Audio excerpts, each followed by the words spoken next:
It is not a prank this time. Elton John appears to have actually had a phone conversation with Russian President Vladimir Putin. Now, that is according to the Kremlin spokesman Dmitry Peskov, so I believe it. Check this out. A few weeks ago, Elton John's talking to the BBC, and he mentioned how he would love to have a conversation with Putin regarding LGBT rights in the country. So, what happens? He gets a phone call not long after from someone claiming to be Vladimir Putin. He ends up not being Vladimir Putin. Elton John gets prank phone call. It's actually pretty funny. You can watch the video online. He posted this conversation online, and he was like, oh, I did it. I finally got to talk to the president.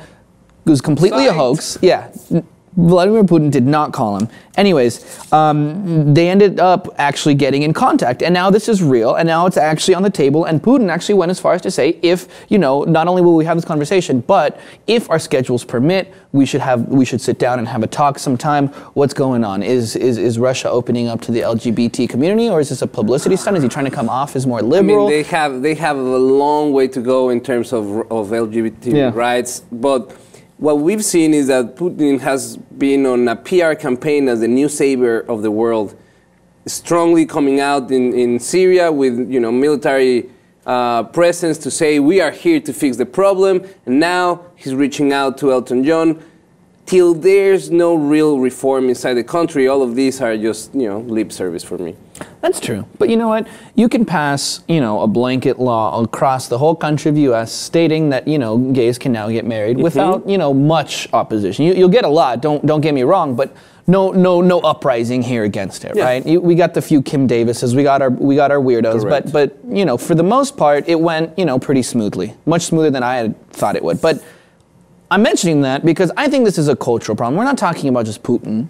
We're talking about a cultural issue. You can't do the same thing in Russia. Eastern Europe isn't as open to LGBT rights. It's a newer thing for them. Up until the 90s, it was illegal to be gay. Not until 1999 did they finally say, okay, fine, in Russia it's not a mental illness. We'll recognize it as something other than a mental illness. It's still discriminated. Now we saw the last Winter Olympics, it was a big issue, and a lot of athletes didn't want to go because they were out of the closet, and they felt like they were putting themselves at risk.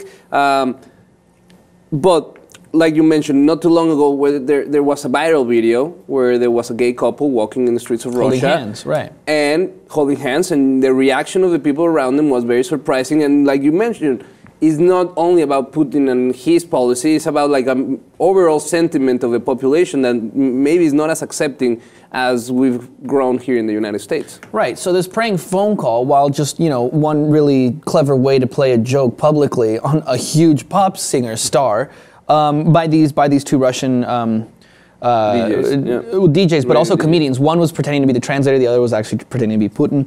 But it actually ended up being a good thing because this got the attention of the Russian people, namely the president, and he actually ended up opening up and having this talk. So, you know, he went out and he said, you know, if this unfortunate incident has helped push this vital issue back into the spotlight, and I agree. It did push it back in the spotlight. So I think it's actually a funny thing. We can sit here and laugh about how Elton John got prank phone called. You can go and watch the video, like I said.